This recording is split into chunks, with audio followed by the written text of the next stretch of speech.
Ivan, thank you so much for inviting me to your favorite bar, Harry Burns on the Yeah, Hope Road. that's right. What a spot. I'm looking at it, right?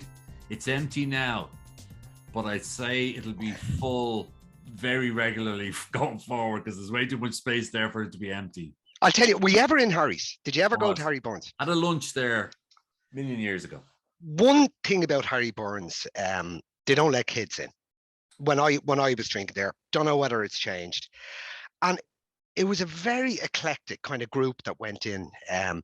There was we were all in a kind of a gang, and there was Jesus, there must have been about 15 of us from school, and we traveled through school. Some was in college, some of us got a job. But the main thing about Harry's was that, and unfortunately, it had a big smoking area. So we'd all be out there, and the girls would walk around and stuff like that. And obviously, that's where I met my wife. Really? Oh yeah. She was I think she bought me a pint, and I fell in love with her from that side. You know what I mean? As you do, Wow. and I think at that time it was either Furstenberg or Budweiser. Or Harp. Either of, Harp. but all ended up with bad hangovers. Either of. But Harry's was a very special pub because I was from the north side. Very, very few pubs. They had done the yacht up, and we kind of went down to the yacht for a while. In the summer, the yacht is amazing. After a while, no. But the great thing, Harry's was on the Holt Road, and the Holt Road after hours would bring you to Portmarnock, and then we had Tamangos. So it was this kind of extended Harry Burns and Tamangos, and the two of them kind of joined together. Isn't And that amazing? Because I had somebody on a year or so ago, and it was the same. It was the Goat Grill and Blinkers. yeah, In his mind, he actually couldn't think of the two not connected. It was no, just you're 100%. Well, there was three things that really kind of happened. It was you would start off with Harry Burns, and you would stay there till, I don't know, maybe 12 o'clock.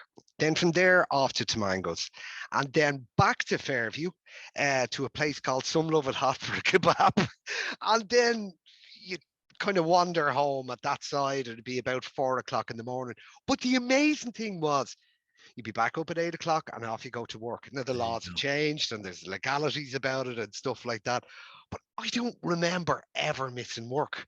But every time we would go to Tamangos, it would be a different team night, kind of. There would be Friday would never be the same as Saturday, and so on, so on. To Mangoes, where the beautiful people go. Wasn't I that wouldn't say that you were just kind of happy to get in there. You were defo to get in there. Like, and if you were unfortunate enough not to get out of Tamangos quick enough and get a taxi, well, you were walking home. the long So, walk?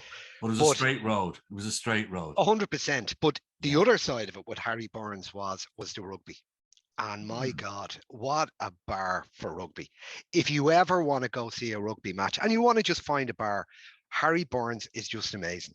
You can get a seat, you watch the rugby, there's no kids around. I have two kids, so I'm allowed to say this. No distraction, no food being handed out. Pure, oh, if you want a burger, actually, nowadays, I think you can go outside and there's a burger Wow. van.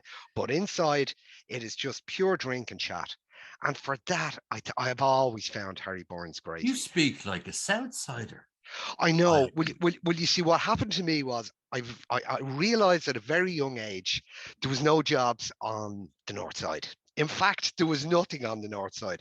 The best part of the north side was the bus that brought you to the Oh, south listen, side. you can only get away with this type of thing when you are a North And Sider. I'm a north sider. Yeah, you So can only, for those listening, with North the Side, result, South Side. possibly I'd say at about 16, because I started off my career in Donnybrook. Okay. So I had to get a 42A into O'Connell Street and then get a number 10 bus to Donnybrook every single morning. And that's the way it worked. But from a North Sider point of view, you very much realise that, yeah, it was time to lose the accent. There's something in the back of my mind from a Roddy Doyle movie about what the North Side is, but we'll leave that for another day. So listen, you've asked me to your favorite bar. We know why it's your favorite bar. There's no kids. We're up there, and you're having a Oh, chat yeah. with me. And who else apart from myself would you love to have a pint up on that bar with? Do you know what? And it's a peculiar one, right? but it would have to be Frank Sinatra. And I'll tell you what, you probably looked a bit shocked there. No. I would love to know what that man got up to for the 30 years. Could you imagine the crew that he palled around with? Dean Martin. And as I've gotten older, Sammy Davis Jr., I found a CD. I don't know, I got it free with some papers or whatever. And I was playing it in the car and I was on the way to Cork. And it's really funny how you're taught these songs without actually knowing that you taught the songs. And from Dean Martin to Frank Sinatra, you just know the words. You don't really understand how you know them, but you do. But I would say the crack they had for years and years and years was just unbelievable. How the man lived so long, I don't know, But when you look, extraordinary, yeah. Like it's only when you look at what they got up to. In some cases, you look at some of the documentaries about them. But wouldn't you love to sit down and say, what did you get up to on a Friday and Saturday night? I'd say it would blow your mind. We think we've done it all and seen it all and we've made it up. I would say they were the ones who wrote the book, and we're just kind of still following behind them. My sense is, and you're so right, my sense is the wonderful thing was they were more authentic because they weren't in the fear of being videoed 100%. or photographed. Yeah. Or they weren't trying to be something else other than for the invisible people out on the net somewhere. But yeah, you're so right. That would be a fly on the wall, wouldn't it? With Frank Sinatra, Sammy Davis Jr. I guess the Brat Pack was that. 100%. 100%. I think the Brat Pack came afterwards with Emilio Estevez and stuff like that. But the Rat Pack. Were they not the Rat Pack? The Rat Pack. That's it. But that's it. Could you imagine going out in the beer with them for a night? Do you know what I mean? I'd say you get home in a week. You like that movie, the Hangover. Oh yeah, on steroids. You go and you get the camera developed a week later. You realize what you actually get up to. So yeah, Sammy Davis Jr.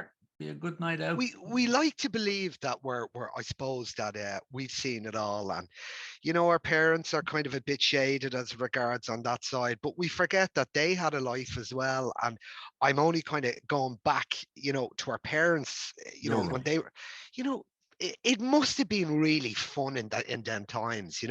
We're very restricted what we can do now. Everything is very much, how we get into places, where we go and stuff like that. And I think everything is done on, let's go to the best restaurant in the world and sit there and conform. Like I worked in Portugal for quite a long time. I was on construction over there. We went to the most amazing restaurants. Now, these places were dumps, by the way, but the food was amazing. The crack was just, and when you're looking around going, this is worth every 4-star Michelin or 5-star, just the sheer crack, and the wine was coming, and just the friends around.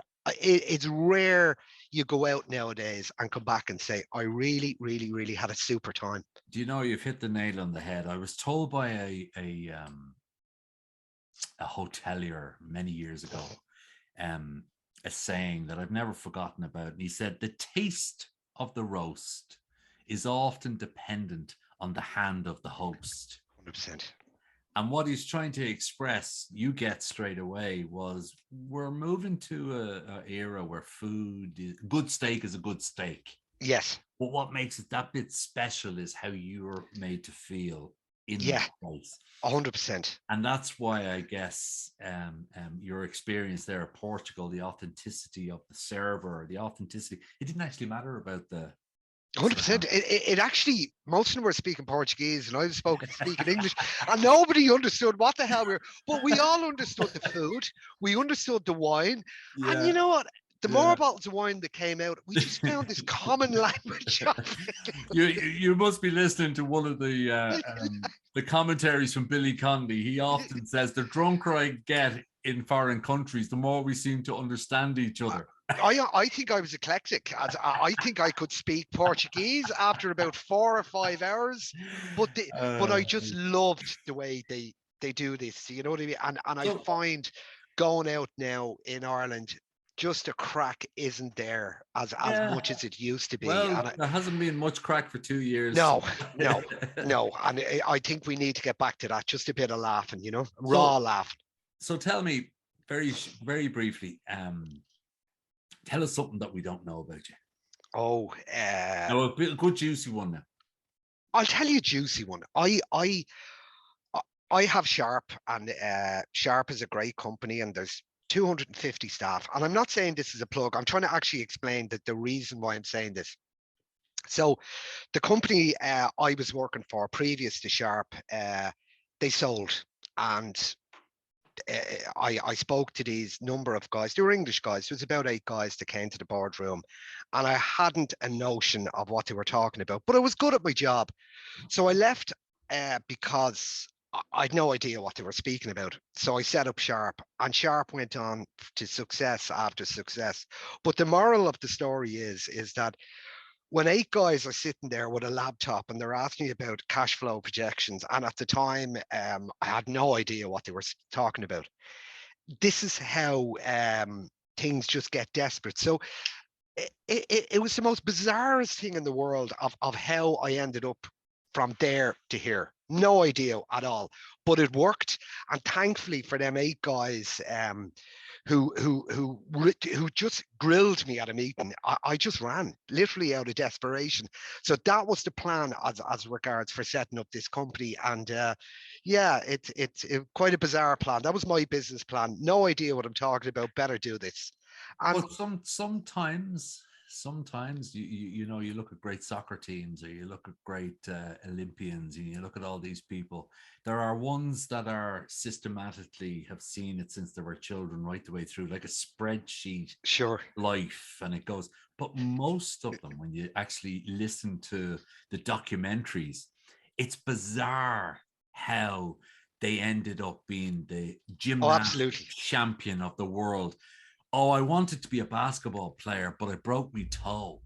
Yeah. And that's why I went on the rings or something. Yeah, I'm there, kind of. It's amazing. But I think what we learn, and I think that this is the wonderful thing about history and the reservoir of data we have now of to look back, isn't it a blend of all sorts? Oh, it's licorice, all sorts. If they were all like you, or they were all like me, we'd be like whirlwinds all over the place. You still need to have different types of people with different disciplines that have different passions, and you can't all be hunters. You can't all be gatherers.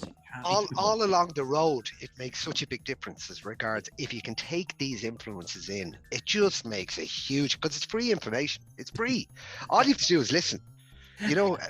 As my wife says, I listen to nothing. But anyway, I do listen to other people. At least you hear on occasion. Because that's what I'm told, is that you have 2 ears and 1 mouth. Yeah, selective hearing. Use it in that proportion. Maybe it's the other way around. I can't remember. But listen, Ivan, it's been a real pleasure. Perfect. You've brought us all over the north side. For those that aren't familiar with the north side, there's a river that goes along the middle of Dublin. It's called That's right. It's called the Liffey. And on one side you've the north side, and the other side your south side. We're all the same. We just have great crack between the two sides of it. Thank you, Ivan. No problem at all. Thank you, Garry. Stay Thank safe. you so much. Thank you. Again soon. Bye-bye.